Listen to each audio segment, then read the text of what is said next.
J'avais tellement peur que je ne sentais même pas que mes jambes continuaient à avancer tout seuls. J'ai continué à regarder autour de moi, en espérant que le mec bizarre me laisserait tranquille. Mais il a continué à me suivre. Je ne pouvais plus le supporter. Je me suis précipitée chez moi aussi vite que j'ai pu. Après une longue course, j'étais enfin rentrée chez moi et complètement essoufflée. J'ai verrouillé ma porte. Là, j'ai regardé par la fenêtre et j'ai vu une camionnette garée en face. Oh non, c'est la fin pour moi. Salut, je m'appelle Madison et j'ai 15 ans. J'ai toujours voulu devenir journaliste, mais vu que je n'irai à la fac que dans quelques années, je m'entraînais déjà en faisant des reportages et chroniques à la radio du lycée. Mais les choses n'allaient pas très bien pour moi. Mes notes étaient en baisse constante, puis côté radio, les gens ne s'intéressaient pas à ce que je partageais. Donc, le soir où mon histoire a véritablement commencé, j'étais justement en train de me préparer pour une autre séance. Je surfais sur Internet depuis plusieurs heures déjà et je cherchais des sujets intéressants pour le live de demain. J'étais vraiment énervée à cause du fait que personne ne s'intéresse à ce que j'avais à dire. C'est pourquoi j'ai choisi le sujet avec un soin particulier cette fois. Le lendemain, je suis allée au studio où se tenaient les émissions. Cette fois, j'étais de bonne humeur. Après tout, j'étais persuadée que l'histoire d'aujourd'hui ferait sensation. Mais dès que je me suis approchée du micro, Madame Suarez, la responsable de la radio de l'école, est apparue dans le studio. Elle m'a dit « Je suis désolée Madison, mais on ne peut pas continuer à tenir une chronique que personne ne veut écouter. » Puis elle a ajouté « La chronique d'aujourd'hui est la dernière. » Oh non, j'avais la gorge nouée. Mais j'ai hoché la tête et j'ai dit que j'avais bien compris. Il me restait 10 minutes avant de passer en live, donc j'ai rapidement trié les feuilles que j'avais préparées. Et puis, énervée, j'ai tout fourré dans mon sac à dos.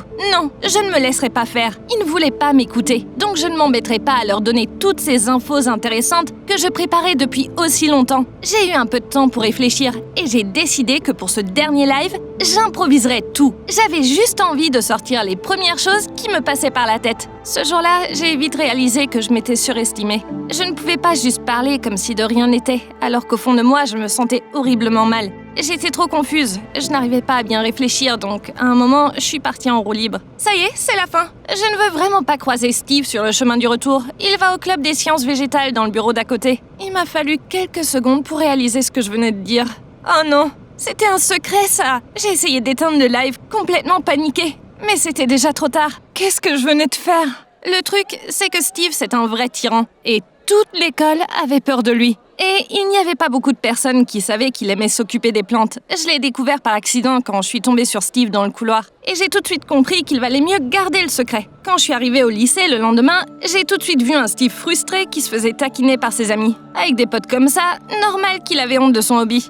Au début, quand je l'ai vu, j'avais vraiment honte. Et puis, quand il m'a regardée, c'était encore plus effrayant. Dans la journée, Madame Suarez m'a trouvée dans les couloirs du lycée. Les écoutes ont explosé. Ta chronique d'hier a eu 20 fois plus d'auditeurs que d'habitude. Je ne sais pas ce que t'as fait, mais continue comme ça. J'ai donc sauvé ma radio malgré moi. Mais je n'en étais pas contente. La seule raison pour laquelle tout le monde voulait écouter ma chronique, c'était pour entendre des ragots. C'était tout ce qu'ils voulaient. Et je ne savais pas du tout où je pourrais en trouver. Sans oublier que Steve voulait aussi s'occuper de moi, quoi. Je suis sortie du lycée et je l'ai vu attendre quelqu'un. Et au vu de sa tête, il n'était pas content.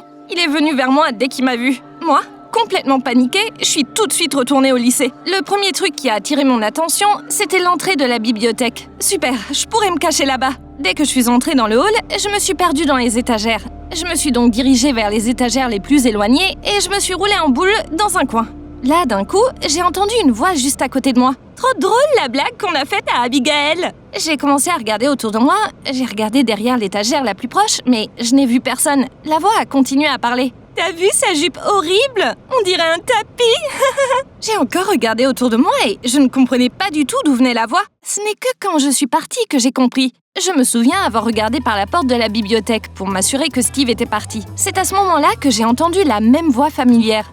Oh, c'est Mindy et ses potes! Mais comment ça se fait que je pouvais l'entendre aussi bien? J'avais vraiment envie de trouver la réponse, mais je n'avais pas le temps de chercher. Je devais me préparer pour une nouvelle chronique. Je ne pouvais pas rater une occasion rêvée comme ça. Il y a quelques jours, quelqu'un avait ruiné la jupe de la nouvelle étudiante avec de l'encre. Eh bien, j'ai révélé à toute l'école que c'était Mindy. Le lendemain, je suis retournée à la bibliothèque pour comprendre pourquoi je pouvais entendre les voix. Et après avoir marché un peu, j'ai compris. Le coin dans lequel je m'étais cachée de Steve était juste à côté des vestiaires. Et les murs étaient tellement fins qu'on entendait tout. À partir de ce moment-là, la bibliothèque est devenue ma mine d'or. Je m'y glissais à chaque pause en toute discrétion et j'attendais que des personnes racontent leur ragot au vestiaire.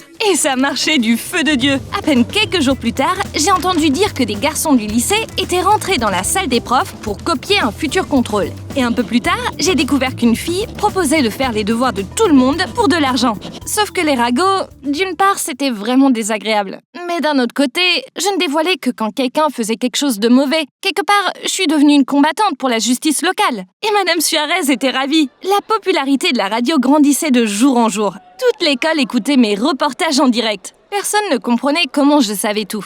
Évidemment, plus je dévoilais de secrets, pire ils me traitaient. Mes camarades de classe étaient en colère contre moi. Puis ceux des autres classes n'étaient pas bien cléments non plus. Mes potes, dès qu'ils commençaient à raconter quelque chose, s'arrêtaient brusquement et changeaient de sujet. Même les avantages que j'avais grâce aux chroniques ne me remontaient pas le moral. Il m'arrivait de féliciter les profs. Tout a commencé avec ce que j'ai dit un jour. La nouvelle coiffure de Madame Watson est très belle. Et quand le lendemain j'ai obtenu une bonne note comme par magie, j'ai compris que j'avais quelque chose comme du pouvoir dans mes mains. Depuis ce jour-là, on me donnait de bonnes notes quand je disais quelque chose de gentil. Des fois, j'avais l'impression que je dirigeais carrément mon école. Et c'était un fardeau de responsabilité auquel je ne pouvais pas faire face. Au bout de quelques mois, ça commençait à être très dur pour trouver des ragots. Vu que tout le monde avait peur d'être révélé, ils faisaient plus attention. Avant, il y avait toujours un joyeux bordel dans les vestiaires. Mais maintenant, tout ce que j'entendais, c'était les gens qui parlaient de leurs notes. Rien d'intéressant donc. La situation empirait chaque jour et je devenais désespérée. Si je ne trouvais pas quelque chose rapidement, tout le monde arrêterait de m'écouter. Puis, j'ai pris la pire décision. J'ai révélé qui donnait les mots secrets à qui lors de la Saint-Valentin. C'était un prof qui avait suggéré de faire un défi romantique et ma meilleure amie, Mimi, aidait à livrer les cartes ce jour-là, donc je savais tout. À peine 10 minutes après, le téléphone a sonné. À l'autre bout du fil, j'ai entendu « Pourquoi t'as tout dit sur les cartes de la Saint-Valentin ? J'ai partagé un secret avec toi parce qu'on était potes !» Oh, je n'y avais pas pensé. Je me souviens que j'ai commencé à trouver des excuses et à bégayer, mais Mimi a juste raccroché et elle ne répondait plus à mes appels. Le lendemain, en cours, elle ne voulait même plus me parler. Je me sentais malheureuse et j'avais honte. Eh bien, pourquoi j'étais allée trop loin comme ça ? Pourquoi j'ai fait ça ? Mais le pire, c'est que je ne pouvais pas m'arrêter. Je suis retournée à la bibliothèque, même si je m'en voulais de toute mon âme. Il ne s'est rien passé d'intéressant les jours suivants. J'étais de plus en plus contrariée et je me sentais incroyablement seule sans Mimi. Et puis, j'ai entendu quelque chose qui m'a donné la chair de poule. Il y avait deux gars qui se parlaient, enfin chuchotaient, au point où j'ai dû coller mon oreille contre le mur. L'un a dit à l'autre qu'il était le fils du chef de la mafia locale et qu'un gros vol de banque était prévu dans les prochains jours. Après quoi, il roulerait dans l'argent.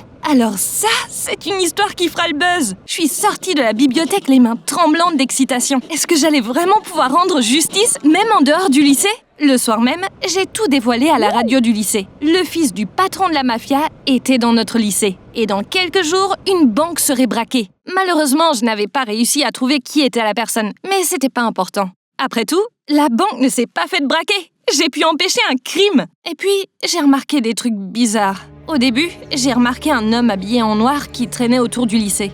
Puis, quand je suis sortie après la fin des cours, il m'a suivie. Cette fois, je n'ai pas trop fait attention et j'écoutais de la musique tranquillement. Mais la même personne m'a suivie le lendemain aussi. Là, j'ai commencé à avoir peur. Le 3e jour, j'ai décidé de me promener dans le quartier avant de rentrer chez moi. J'ai tourné à gauche, puis à droite, j'ai changé la vitesse de marche, mais l'homme étrange me traquait vraiment. C'est là que, complètement terrifiée, j'ai couru chez moi. Et quand j'ai regardé par la fenêtre, j'ai découvert pour la première fois une camionnette garée juste en face. Et elle n'a pas bougé de la journée. Elle était là le matin, l'après-midi et la nuit. Je voyais un homme au volant, mais je ne pouvais pas voir son visage. La goutte d'eau a été l'incident dans le studio où je faisais mes chroniques. Quand j'ai éteint le micro, j'ai remarqué un étrange clignotement rouge dans un coin. Attends, c'est une caméra cachée ? Je suis vraiment surveillée là ? À ce moment-là, je n'ai jamais eu aussi peur de ma vie. Pourquoi je m'étais impliquée dans des affaires d'adultes ? Je les ai empêchés de braquer la banque et maintenant c'était fini pour moi. J'en savais trop. En sanglotant, j'ai rallumé mon live. J'avais peur, je ne voyais pas bien. Je me souviens que je me suis excusée et j'ai dit que je ne recommencerai plus. Je leur ai demandé de me laisser tranquille. J'ai appelé à l'aide et j'ai expliqué ce que je venais de vivre.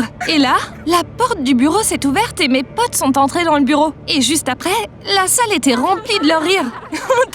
T'as tout cru. J'ai regardé autour de moi, complètement perdue, alors que les autres se roulaient presque par terre de rire. Et quand l'homme en noir est entré dans le bureau, j'ai tout compris. Ils m'ont bien eu. Personne ne me surveillait. Tout était organisé par le grand frère de Mimi qui travaillait comme garde du corps. Ma pote était très en colère contre moi à cause du secret que j'avais dit à tout le monde. Donc, elle a décidé de me donner une leçon. Elle m'a suivie, a découvert que j'écoutais des conversations dans la bibliothèque, et puis elle avait trouvé un plan. Elle a tout organisé elle-même. Est-ce qu'elle a réussi? Franchement, oui. Mais elle a surtout réussi à m'ouvrir les yeux sur le fait que la justice n'est pas du tout une excuse pour ragoter et dévoiler des secrets. J'ai décidé que je ne voulais donc plus faire de la radio. Je préfère mettre mon énergie là où elle ne fera de mal à personne. Je veux raconter mes faits curieux et intéressants et les raconter sur TikTok. Tu penses que ça va marcher?